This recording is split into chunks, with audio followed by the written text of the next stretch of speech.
Anda menyaksikan Breaking News Kompas TV bersama saya Bremana Tenaya, Saudara. Kejaksaan Agung mengonfirmasi pengunduran diri Febri Adriansyah dari jabatannya sebagai Jaksa Agung Muda Tindak Pidana Khusus atau Jampitsus. Pengunduran diri tersebut resmi diterima oleh Jaksa Agung pada Sabtu dini hari. Dalam sebuah keterangan video, Kepala Pusat Penerangan Hukum atau Kapus Penkum Kejagung, Anang Supriyatna, menyampaikan bahwa keputusan pengunduran diri Febri Adriansyah dari jabatannya sebagai Jampitsus merupakan langkah strategis untuk menjaga maruah institusi di tengah proses hukum yang sedang berjalan. Anang menegaskan bahwa Kejaksaan Agung menghormati sepenuhnya keputusan yang diambil oleh Febri Adriansyah. Meskipun Febri Adriansyah telah resmi mengundurkan diri, Kapus Penkum Kejagung memastikan bahwa roda organisasi di lingkungan Jampitsus, termasuk penanganan perkara-perkara besar, tidak akan terganggu.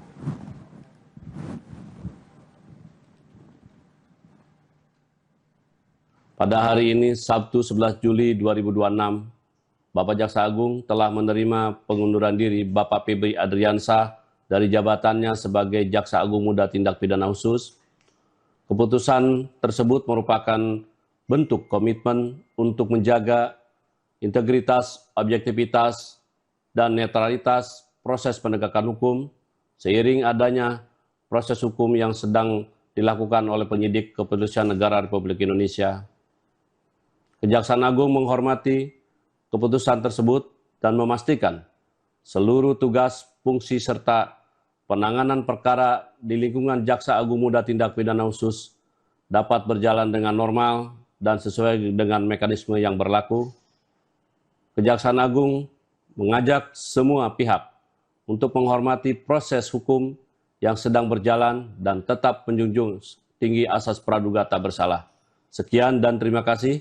Wabillahi taufiq wal hidayah. Wassalamualaikum warahmatullahi wabarakatuh. Salam, Om, Santi, Santi, Santi, Om, Namo Buddhaya, salam kebajikan. Polda Metro Jaya menggandeng KPK menggelar konferensi pers soal pengusutan dugaan 3 kasus mega korupsi dengan barang bukti ratusan miliar rupiah pada Jumat malam.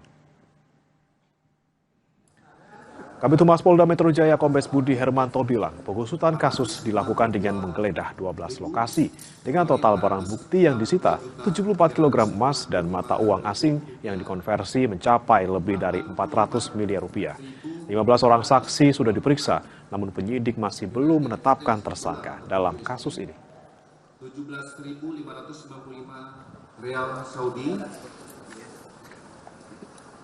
83.394 Singapura. Pada kesempatan ini sudah dilakukan penggeledahan sebanyak 12 TKP. Yang pertama, lokasi kediaman rumah Parahyangan Golf nomor 2 Babakan Madang, Bogor, Kabupaten.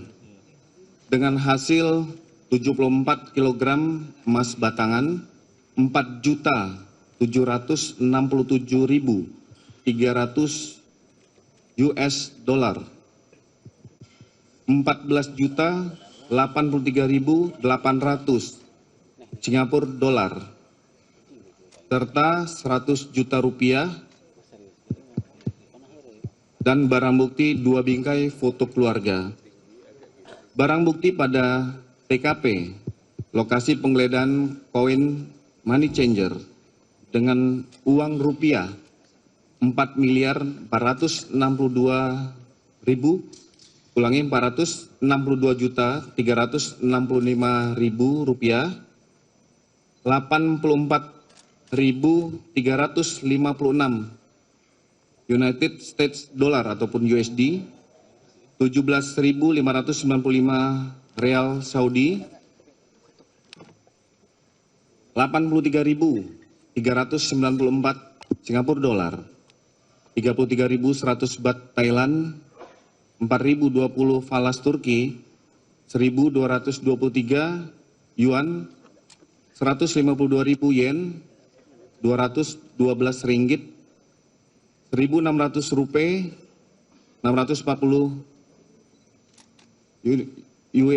dolar ataupun Arab, 61.000 won Korea Selatan, 40 pound sterling. Komisi Kejaksaan mendukung penyidik mengusut kasus korupsi dengan menggeledah yang sudah dilakukan di 12 lokasi. Salah satunya di rumah yang sudah diakui milik Jaksa Agung Muda Tindak Pidana Khusus.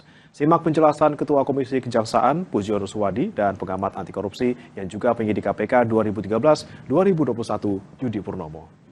Ya, sebenarnya kita ya nggak kaget juga ya. Artinya kita bisa duga-duga lah karena dari proses yang kemudian dilakukan proses penyidikan, terus kemudian juga kemarin jumpa pers, terus kejaksaan itu menurut kita itu pengen bahwa persoalan pribadi itu dipisahkan dari persoalan institusi, dan kita penginkan juga seperti itu dengan tetap menjunjung asas praduga tidak bersalah tentu ya, karena kan dari penyidik juga belum mengeluarkan siapa tersangkanya, tapi proses ini kita hargai, kita hormati dan kita dukung penyidik yang telah melalui proses sejauh ini.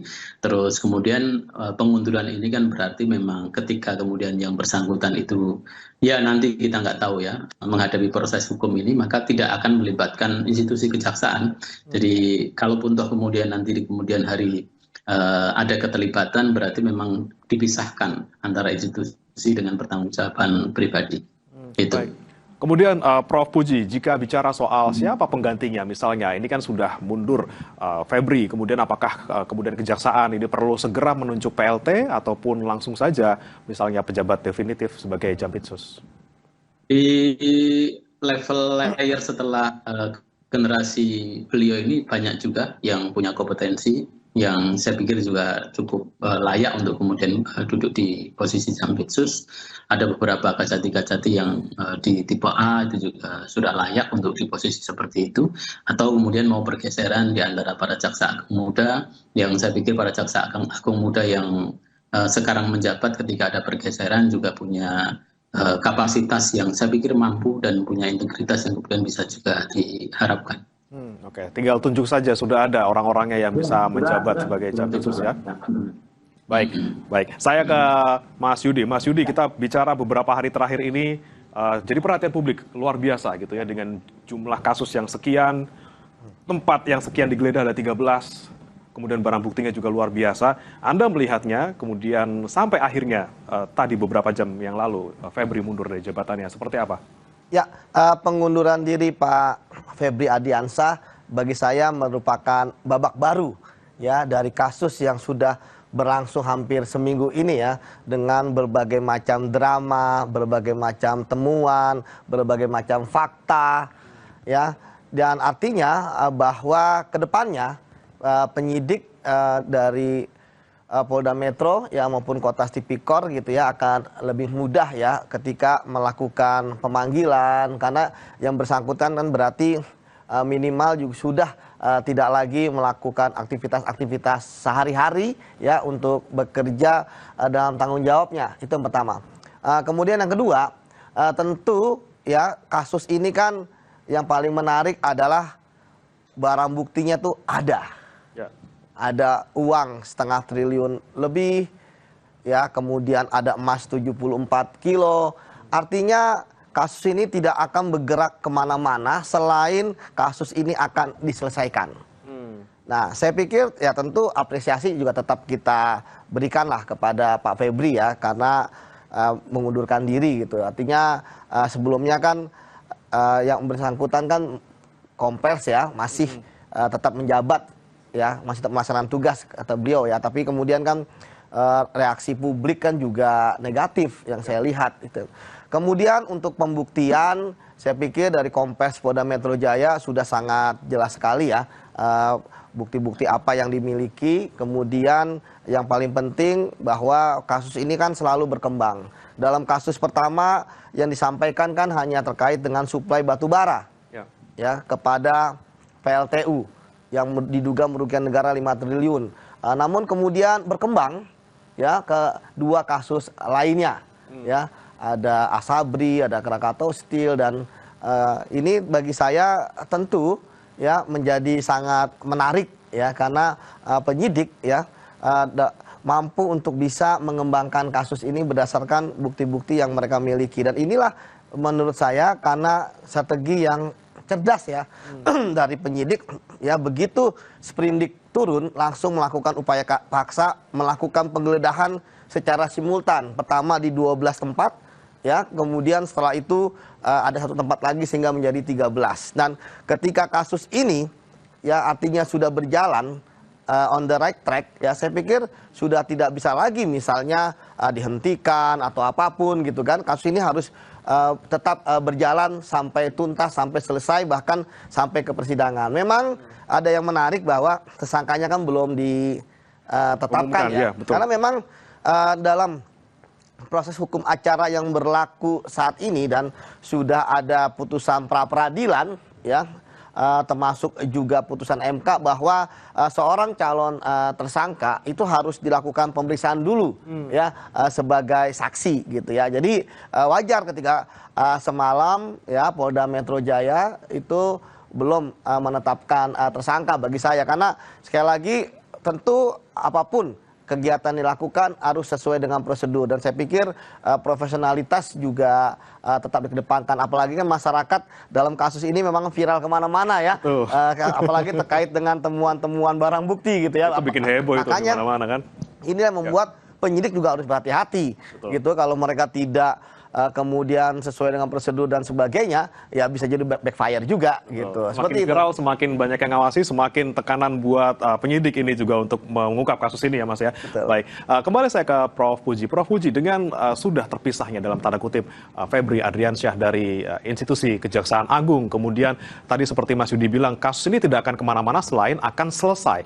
Anda melihatnya apakah juga akan seperti itu atau mungkin masih ada di belakang, misalnya ada saya mengutip pengamat yang kemarin berbicara di Kompas TV juga bahwa jangan sampai ini menjadi ada deal-deal di belakang, kemudian kasus ini jadinya selesai secara adat seperti itu.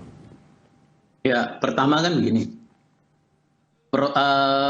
kemauan publik itu bisa sejalan dan kadangkala dalam konteks pembuktian hukum bisa jadi tidak sejalan. Nah, oleh karena itu pilihannya kan kita mau percaya pada kemauan publik atau percaya pada bukti, alat-alat bukti dan barang bukti yang dikumpulkan untuk kemudian mendukung proses penegakan hukum. Nah, kalau kita orang hukum kan percaya yang kedua. Nah, bahwa alat bukti yang dikumpulkan dan juga barang-barang bukti yang dikumpulkan ini nanti mengarahnya ke siapa. Nah, dia percaya sekali kepada penyidik di Kortas Tipikor Mabes Polri dan juga Polda Metro Jaya. Dari kumpulan alat-alat bukti ini nanti itu uang yang hasil penggeledahan, penyitaan itu mengarah pemiliknya siapa, ya bisa jadi nanti mengarah pada ya keinginan dan euforia publik yang sekarang berkembang, petinggi di kejaksaan misalnya, ya sudah nggak apa-apa. Itu berarti kan memang harus kemudian diproses, dan seperti yang sampaikan Mas Yudi tadi bahwa proses ini nanti akan berjalan. Sesuai dengan apa? Sesuai dengan alat bukti yang kemudian dikumpulkan tadi oleh para penyidik. Nah, sepenuhnya lah kita percaya. Kenapa kemudian hari ini penyidik kok belum kemudian mengumumkan siapa tersangkanya? Ya tentu mendasarkan pada prosesi hukum acara yang kita taati, ya. Satu, yang kedua juga kehati-hatian. Kehati-hatian itu jangan sampai kemudian nanti justru kemudian di awal pengen kemudian merespon euforia publik bahwa si A yang harus kemudian jadikan tersangka, tapi kemudian justru kemudian backfire, nah itu kan jadi justru tidak baik. Nah, makanya kita percaya pada apa yang dilakukan oleh penyidik di Kortas Tipikor, dan kalaupun toh kemudian ada oknum di kejaksaan, ya nggak ada masalah.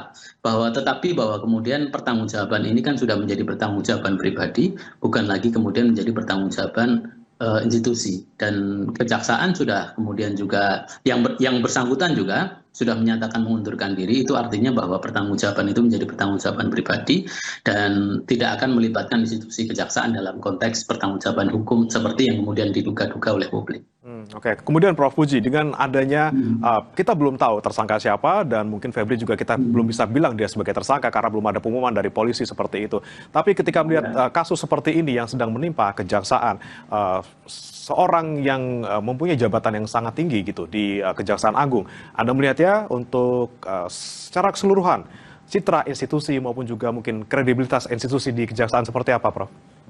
Ya, kalau kita lihat kan peristiwa-peristiwa seperti ini di Indonesia kan tidak hanya terjadi di kejaksaan, ya, di kepolisian juga ada, di KPK juga ada, di pengadilan juga ada. Nah, Justru kemudian yang harus kita jaga adalah marwah masing-masing institusi ini.